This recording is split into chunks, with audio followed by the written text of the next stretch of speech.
Bonjour et bienvenue dans cette nouvelle série de vidéos dont l'objectif est de vous montrer comment créer une application web dynamique en utilisant le framework Angular côté front-end et le JSON Server pour simuler la partie back-end.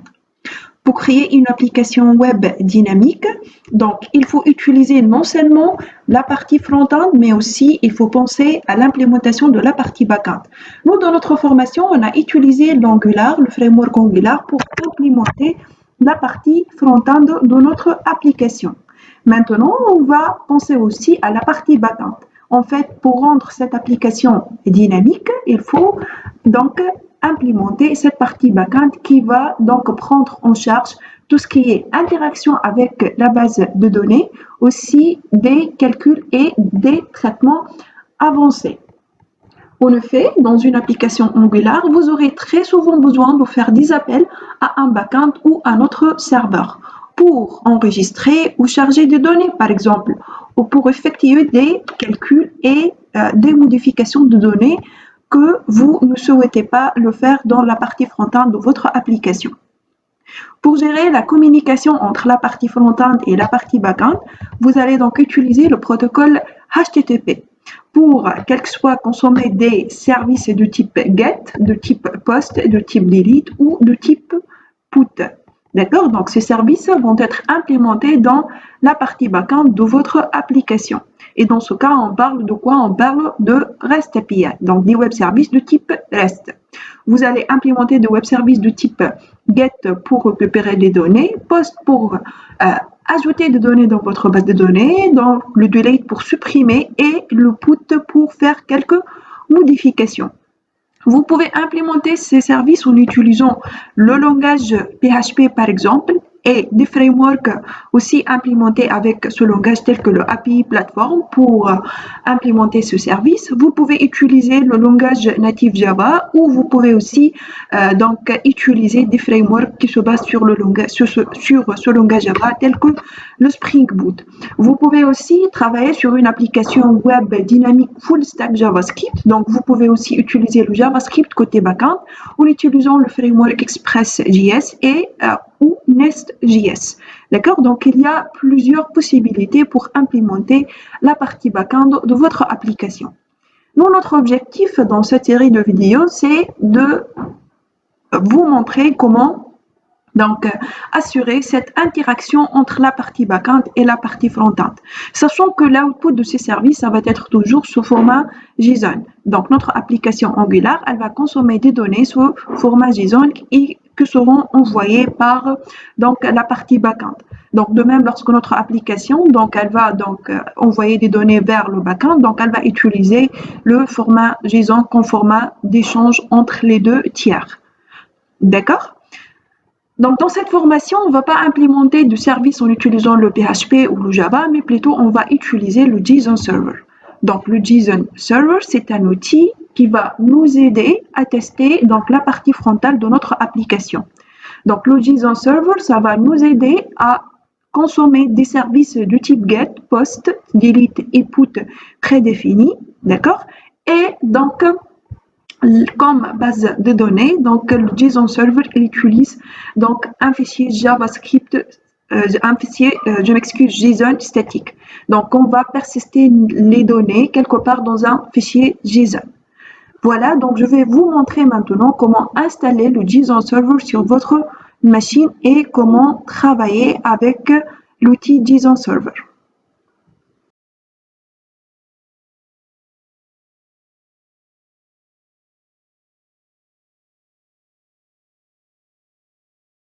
Pour bien installer le JSON Server, donc je vais utiliser les étapes, je vais suivre les étapes proposées dans la documentation officielle. Donc pour cela, je vous invite à consulter le site www.npmjs.com/package/JSON Server. Donc voilà le JSON Server Get a Full Fake REST API with Zero Coding. Donc on va simuler la partie backend de notre application. Donc on va justement utiliser des web services du type REST sans coder. Donc pour le faire, on va suivre les étapes proposées ici. Donc la première étape, c'est le fait d'installer le JSON Server en tapant la commande npm install-j JSON Server. Donc, comme vous pouvez constater ici, le JSON Server il est proposé en tant qu'un package. Donc, pour installer ce package dans notre projet, on va utiliser le Node Package Manager. C'est pour cela qu'on va taper la commande npm. Et voilà, moi J, c'est pour dire global. Pour cela, je vais me pointer sur le projet. Donc voilà, j'ai déjà créé un projet avec le nom Workshop numéro 6. Donc voilà, Workshop 6, c'est le projet créé. Et dans ce projet, je vais taper la commande comme il est déjà proposé ici, le npm install-j JSON Server. Donc voilà, npm install-j JSON Server. Entrée. Donc ça là, c'est la première étape. Donc voilà, le package il est en train de s'installer dans notre projet, donc c'est-à-dire sous le node modules. Je vais passer maintenant, entre-temps, à l'étape suivante. Create a db.json file with some data. Donc maintenant, on va créer un fichier, c'est le fichier db.json. Donc comme j'ai déjà mentionné dans la présentation, donc j'ai dit qu'on va créer un fichier JSON pour persister nos données. Donc autrement, le JSON Server, il va utiliser ce fichier en tant que base de données. D'accord? Donc voilà, sous notre projet, je vais cliquer sur ce bouton de droite, New File, et voilà, donc je vais nommer le fichier db.json. Et par la suite, on va donc ajouter des données dans ce fichier. D'accord? Voilà. Donc, on va voir par la suite comment on va créer des données donc ici. D'accord? Donc, maintenant, Start JSON Server. Donc, pour lancer le JSON Server, on va taper la commande JSON Server au watch db.json. Autrement, donc, le JSON Server, donc, il va quoi? Il va écouter à chaque fois le fichier db.json. Donc, à chaque fois, il va donc apporter les modifications ou il va lire le contenu de ce fichier. Donc, pour le faire dans le terminal, je vais taper cette commande JSON, donc slash server, watch, voilà, et je vais donner le nom du fichier, c'est db.json. Voilà. Donc, voilà. Le serveur il est lancé sous le port localhost 3000. Donc, tout simplement, je vais consulter donc le localhost 3000. Donc, voilà ici, donc vous allez trouver votre serveur est bien lancé. Donc, voilà, maintenant, on va travailler sur les données.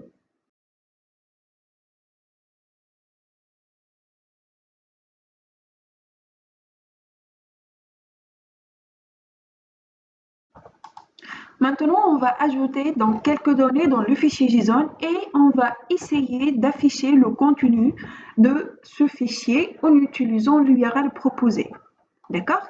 Voilà, donc on va travailler sur une liste des produits. D'accord? Donc on va enchaîner le travail dans cette série de workshops, cette série de vidéos avec les workshops qui sont déjà proposés dans notre formation. Pour le faire, donc je vais, voilà, donc je vais saisir des données sous format JSON. Voilà, donc notre objectif c'est d'implémenter une liste de produits. Donc voilà, donc je vais créer un tableau des produits. Donc je vais utiliser donc les attributs ID. Donc pour dire que l'ID c'est la clé primaire, voilà, on a le titre.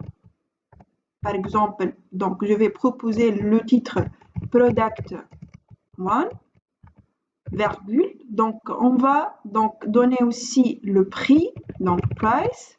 Par exemple, c'est 20, donc de type number. On va donner la quantité, donc par exemple 10. Et voilà, on va terminer avec le nombre de likes. Voilà, donc le nombre de likes, c'est pratiquement égal à 0. Et par la suite, suite au clic sur le bouton like, on va incrémenter à chaque fois le like associé à un produit. Donc je vais ajouter donc un deuxième produit. Donc voilà. Donc ici, je vais justement changer les données. Le title, c'est Product dessous. Donc, le price, je vais changer donc, le prix. Donc, de même pour la quantité. Par exemple, je vais proposer la valeur 12 et voilà, on a le nombre de likes. Donc, notre objectif, c'est d'afficher la liste de produits. Donc, comme il est déjà proposé dans cette formation, dans cette documentation, je m'excuse, donc il y a des URL, voilà donc la liste des routes proposées. Par exemple, ici, pour consulter la liste des postes, donc il faut tout simplement ajouter /post dans l'URL. Donc ici, on va nous donc ajouter quoi? /product, puisqu'on est en train d'utiliser une liste de produits. Donc ici, je vais utiliser /product. Donc voilà donc le rendu de l'URL. Donc c'est exactement le contenu de la liste, d'accord? Donc qui est déjà de produits, d'accord? Donc nous dans notre application Angular, on va utiliser la liste des URL.